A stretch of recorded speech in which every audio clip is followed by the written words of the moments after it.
Pemirsa, puluhan warga korban banjir bandang di kawasan Batu Buswa, Kecamatan Pauh, Kota Padang nekat turun ke sungai untuk mengalihkan arus batang Kuranji secara manual. Langkah berbahaya ini terpaksa mereka lakukan karena tidak ada bantuan alat berat yang diterjunkan ke lokasi.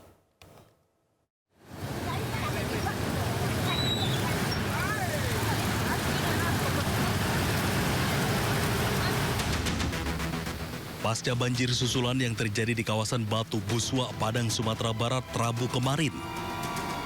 Satu-satunya akses jalan menuju permukiman ambles diterjang luapan sungai Batang Kuranji dan tak lagi bisa dilalui kendaraan.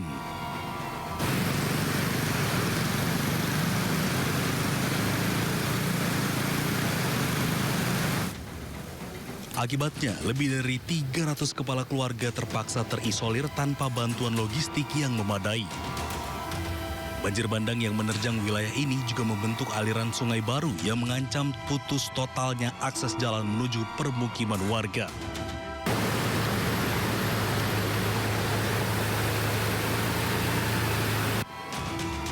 Puluhan warga nekat menerjang derasnya arus sungai untuk mengalihkan aliran secara manual.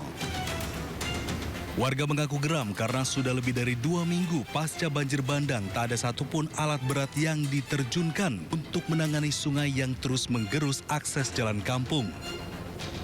Sudah ada turun, cuman dari Semen Padang. Semen Padang udah di atas, yang mengkerudin di atas. Jadi yang sekarang dampaknya yang memutus aset, kan ini Pak. Ya. Jadi alat itu tidak ada dipekerjakannya. Jadi kami yang di sini sudah sangat kesusahan untuk transportasi masa sembako. Apalagi jalan udah putus, bagaimana anak-anak kami sekolah mau makan. Jadi kami sangat bermohon kepada yang bersangkutan kepada pemerintahan Kota Padang, kami segera direnovasi kebaikan Pak.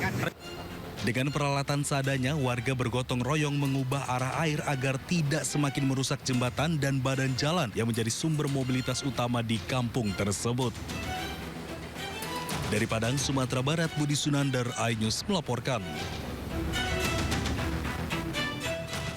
Pemirsa, terisolir akibat banjir bandang, warga di Aceh dan Sumatera terisolir kehabisan bahan makanan. Warga pun bahu-membahu berjuang mencari makanan. Ada ribuan pemburu sembako melewati jalur lintas menuju Lok Semawe. Pemandangan tidak biasanya terjadi di Bener Meriah Lok Semawe. Ratusan warga korban banjir harus berjuang menembus bukit demi mencari sembako. Dengan menggunakan motor, mereka rela antri berjam-jam untuk melintasi bukit. Bencana banjir bandang membuat mereka terisolir selama 16 hari hingga kehabisan bahan makanan. Pemirsa, petugas kepolisian pastikan keselamatan warga saat menyeberangi jembatan darurat di Sungai Aek Garoga, Tapanuli Selatan, Sumatera Utara. Petugas juga membantu membawa barang warga, bahkan menggendong anak-anak melintasi jembatan.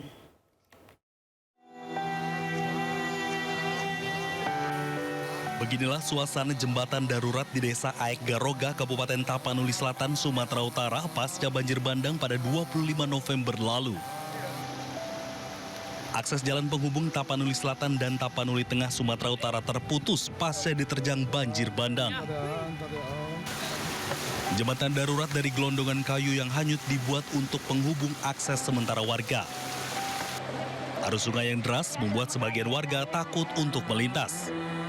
Guna memastikan keselamatan, personel Satbrimob Polda Sumatera Utara dikerahkan untuk membantu warga, bahkan menggendong anak-anak. Syukurlah ada Bang Brimob bisa terbantu kita untuk menyeberangi jembatan ini. Karena kalau dilihat, wah, sangat takut kita ya kan. Tapi karena ada Bang Brimob kita terbantu. Karena kita, anak-anak kita kecil-kecil. Iya. Jadi cukup terima kasih banyak. Kami juga membantu misalnya ada masyarakat yang bawa logistik gitu Bang. Bahan-bahan makanan kami juga membantu mereka menyeberangkan dari sungai kan Bang. Mungkin sebagian warga mungkin kurang berani melihat arus yang cukup deras dari efek dari banjir kemarin Bang kan.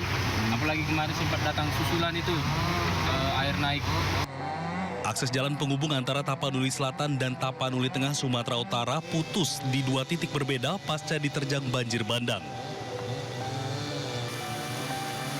Dari Tapanuli Selatan, Sumatera Utara, Indra Mulia Siagian, iNews melaporkan.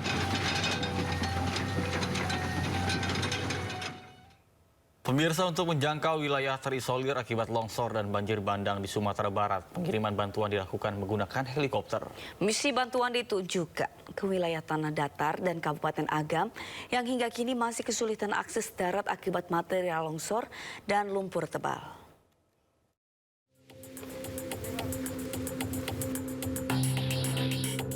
Kepedulian terhadap masyarakat yang terdampak longsor dan banjir bandang di wilayah Sumatera Barat terus diwujudkan melalui distribusi logistik dari Lanut Sultan Syahrir menggunakan helikopter. Misi bantuan ditujukan ke wilayah tanah datar dan Kabupaten Agam yang hingga kini masih kesulitan akses darat akibat material longsor dan lumpur tebal. Pada misi pertama, helikopter menurunkan logistik seberat 1.300 kg di lapangan sawah Lingkuang, tanah datar. Bantuan ini terdiri dari bantuan pokok, makanan siap saji, air mineral, perlengkapan bayi, serta obat-obatan bagi pengungsi. Sementara itu, misi kedua dilakukan ke lapangan Jorong Masang, Kabupaten Agam dengan membawa bantuan seberat 1.500 kg yang langsung diterima perwakilan posko bencana setempat.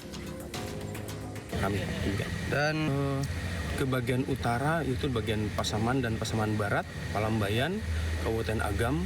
Kemudian di bagian agak selatan timur ada ke Solok, kemudian ke lebih selatan lagi ke pesisir dan pesisir selatan. Pengiriman bantuan melalui udara akan terus dioptimalkan agar kebutuhan warga terdampak bencana dapat terpenuhi. Dari Padang, Sumatera Barat, Agung Sulistyo Anyus melaporkan. Ya pemirsa, kepedulian masyarakat Indonesia sungguh luar biasa. Bantuan dan donasi yang dikirimkan melalui relawan terus berdatangan. Namun kondisi yang masih begitu parah, terkadang bantuan yang datang masih kurang.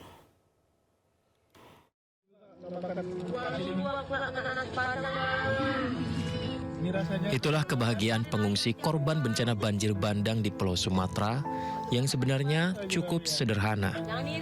Mereka sudah sangat bahagia saat pengungsi membawa bantuan meski hanya nasi bungkus.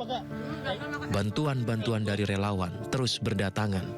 Meskipun sempat ramai diberitakan donasi dan bantuan harus melalui izin pemerintah, namun bantuan-bantuan terus datang.